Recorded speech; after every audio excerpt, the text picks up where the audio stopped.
दोस्तों नमस्कार, स्वागत है आपका यूट्यूब चैनल एबी टेक में। आज है 30 जुलाई 2025 और जान लेते हैं आज की महत्वपूर्ण खबरें। सबसे पहले यहां पर देखिए अपडेट है कि एलटी ग्रेड शिक्षक भर्ती के लिए 14 दिन में 2.5 लाख OTR। बहुप्रतीक्षित एलटी ग्रेड शिक्षक भर्ती में इस बार आवेदनों की संख्या का एक नया रिकॉर्ड बन सकता है।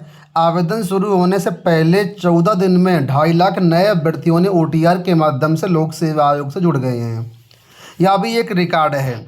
इससे पहले इतने कम समय में इतनी बड़ी संख्या में रजिस्ट्रेशन नहीं हुए। एलटी ग्रेड शिक्षक भर्ती का विज्ञापन 7 साल बाद आया है। इससे पहले मार्च 18 में 10,768 पदों का विज्ञापन जारी किया गया था, तब OTR इस समय नहीं था।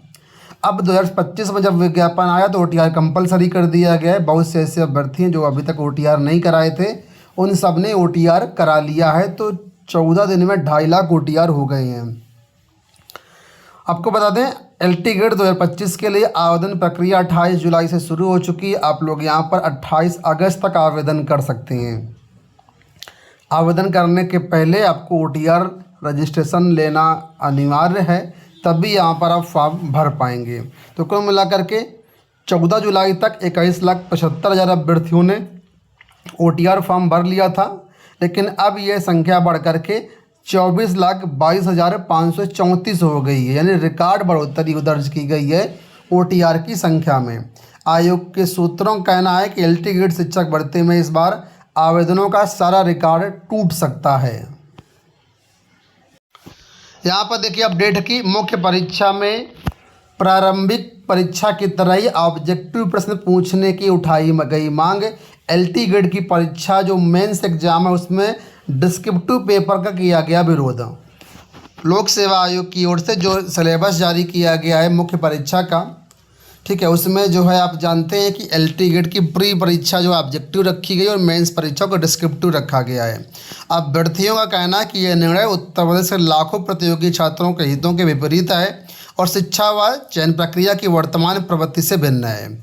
मुख्य परीक्षा में प्रारंभिक परीक्षा की तरह ही वस्तुनिष्ठ प्रश्न पूछे जाने की मांग हो रही है। अभ्यर्थियों का तर्क है कि स्नातक स्तर की पढ़ाई भी अब ऑब्जेक्टिव यानी मल्टीपल चॉइस क्वेश्चन या MCQ आधारित हो रही है। यहाँ तक कि UGC नेट, CUET, CTT जैसी प्रतिष्ठित राष्ट्रीय स्तर की परीक्षाएं भी मल्टीपल चॉइस क्वेश्चन पर आधारित पूछी जाती हैं। ऐसे में एलटी ग्रेड जैसी प्रतियोगी परीक्षा को वर्णनात्मक बनाना न केवल समयानुसार अनुचित है, बल्कि छात्रों की वर्षों की तैयारी को प्रभावित करेगा। मुख्य परीक्षा करानी हो तो वह ऑब्जेक्टिव हो, जिससे परीक्षा प्रक्रिया को सरल व शीघ्र संपन्न किया जा सके। सब्जेक्टिव परीक्षा की स्थिति में मूल्यांकन में देरी, अपारदर्शिता और विवाद की आशंकाएं बढ़ जाती हैं। वर्णनात्मक परीक्षा से परिणामों में बहुत विलंब होगा, जिससे संपूर्ण चयन प्रक्रिया 2 से 3 वर्ष तक खिंचेगी। इससे हजारों युवाओं के भविष्य पर अनावश्यक प्रतीक्षा और मानसिक तनाव का बोझ पड़ेगा। परिषदीय स्कूलों में 68,500 शिक्षक भर्ती का उदाहरण सामने है। यहाँ पर भी डिस्क्रिप्टिव पेपर करवाया गया था, जिसमें कई तरह की समस्याएं देखने को मिली, जैसे कि कानूनी हस्तक्षेप, विवाद, अनियमितताएं, छात्रों को नुकसान झेलना पड़ा। ऑब्जेक्टिव परीक्षा में जो है पारदर्शिता, समानता, निष्पक्षता सुनिश्चित होती है, मूल्यांकन पारदर्शी होता है, जबकि सब्जेक्टिव परीक्षा में ये सारी चीज़ें नहीं हो पाती हैं, क्योंकि ऑब्जेक्टिव परीक्षा कंप्यूटर आधारित मशीन द्वारा की जाती है, जबकि सब्जेक्टिव परीक्षा का मूल्यांकन मानवीय त्रुटि अथवा पक्षपात की संभावना भी इसमें होने की संभावना रहती है। तो इसलिए ऑब्जेक्टिव परीक्षा का विरोध किया गया है। बाकी आपका क्या कहना है इसके बारे में? क्या मेंस में ऑब्जेक्टिव परीक्षा होनी चाहिए या फिर सब्जेक्टिव परीक्षा ही ठीक है? कमेंट बॉक्स में अपने विचार जरूर बताइएगा। बैंक क्लर्क भर्ती को आवेदन 1 से। बैंकिंग प्रतियोगी परीक्षा की तैयारी करने वाले अभ्यर्थियों के लिए खुशखबरी है कि IBPS ने क्लर्क भर्ती के लिए अधिसूचना जारी की है। आवेदन 1 अगस्त से 21 अगस्त तक लिए जाएंगे। IBPS ने परीक्षाओं की संभावित तिथि भी जारी की है। प्रारंभिक परीक्षा 1 अक्टूबर को होगी, वहीं मुख्य परीक्षा 1 नवंबर को संभावित है। अभ्यर्थी IBPS की ऑफिशियल वेबसाइट पर जाकर के 28 साल तक के युवा आवेदन कर सकते हैं। आवेदन करने के लिए स्नातक पास कोई भी अभ्यर्थी है, चाहे उसने BA किया हो, BSc किया हो, BCom किया हो, सभी ग्रेजुएट जो अभ्यर्थी हैं इसमें आवेदन करने के लिए पात्र हैं। इस साल वैकेंसी की संख्या अभी ऑफिशियली तौर पर डिक्लेयर नहीं की गई, लेकिन पिछले साल करीब 6000 पदों पर भर्तियां आई थी। इस बार उम्मीद है कि ये भर्तियां 5000 के आसपास रहेंगी। आधार सुपरवाइजर के पदों पर 203 नियुक्तियां होंगी।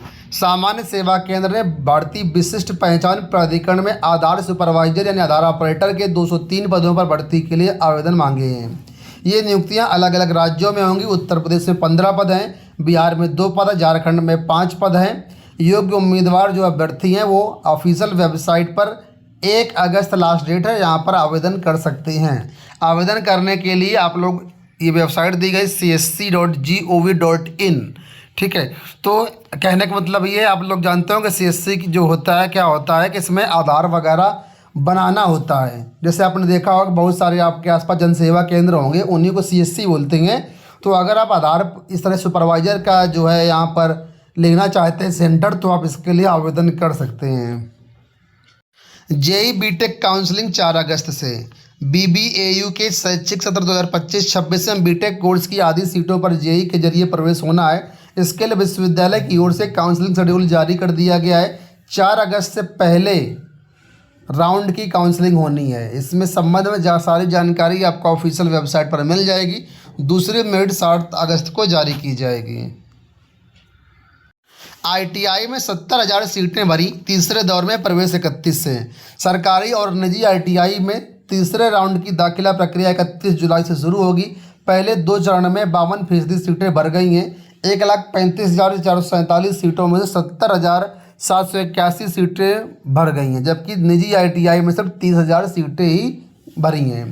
तो जो भी अभ्यर्थी ITI में एडमिशन लेना चाहते हैं उनके लिए विशेष अपडेट है। तीसरे चरण की काउंसलिंग जो है 31 अगस्त से कराई जाएगी। आप लोग ऑफिशियल वेबसाइट के माध्यम से सारी अपडेट ले सकते हैं।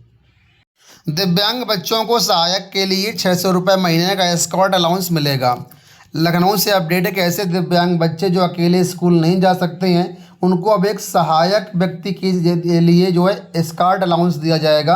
प्रदेश के प्रसिद्ध विद्यालयों में कक्षा 1 से 8 तक के जो भी बच्चे पढ़ रहे हैं उनको 600 रुपये महीना एस्कॉर्ट अलाउंस दिया जाएगा। बिहार स्टेट को लेकर के अपडेट है। यहाँ पर देखिए नया लेटर जारी किया गया। लेटर जारी हुआ 28 जुलाई को और बिहार स्टेट परीक्षा को जल्द से जल्द आयोजित करने के लिए यहाँ पर लेटर है। देखिए लिखा है कि स्टेट 2025 की अधिसूचना जारी कर सभी प्रक्रिया TRE-4 के पहले करने के संबंध में। तो यहाँ पर कहा गया TRE-4 का आयोजन होना जिसमें 1 लाख पदों पर शिक्षक भर्ती होनी है और इस शिक्षक भर्ती के पहले स्टेट 2025 को कंप्लीट कर लिया जाए। तो बहुत जल्द आपको स्टेट 2025 के लिए ऑफिशियल नोटिफिकेशन देखने को मिलेगा। आपको बता दें बिहार में TGT और PGT में आवेदन करने के लिए स्टेट कंपलसरी है। तो आप अपनी योग्यता के अनुसार यहाँ पर स्टेट में आवेदन जरूर कर दीजिएगा और बिहार में टीचर बन सकते हैं। अंत में यहाँ पर UP TGT PGT principal headmaster भर्ती को लेकर के अपडेट है। शिक्षा सेवा चयन आयोग से नई भर्ती होनी है इन सभी की एडेड माध्यमिक विद्यालयों में। इसके निदेशालय की तरफ से अध्याचन लेने की प्रक्रिया शुरू कर दी गई है। 29 जुलाई का ये लेटर है जहाँ पर TGT PGT प्रिंसिपल हेडमास्टर सहित जो भी रिक्त पद हैं संबद्ध प्राइमरी टीचर के भी उन सभी पदों का विवरण 5 अगस्त तक मांग लिया है कि 5 अगस्त तक सभी रिक्त पदों की जानकारी दीजिए। शिक्षा सेवा चयन आयोग से नई भर्ती आनी है, इसके लिए सारी जानकारी की आवश्यकता है। तो निर्धारित फॉर्मेट में 5 अगस्त तक सभी सूचनाएं जो है शिक्षा निदेशालय को उपलब्ध करानी हैं। दोस्तों ये हो गई आज की सारी सूचनाएं। इस वीडियो में इतना ही। धन्यवाद।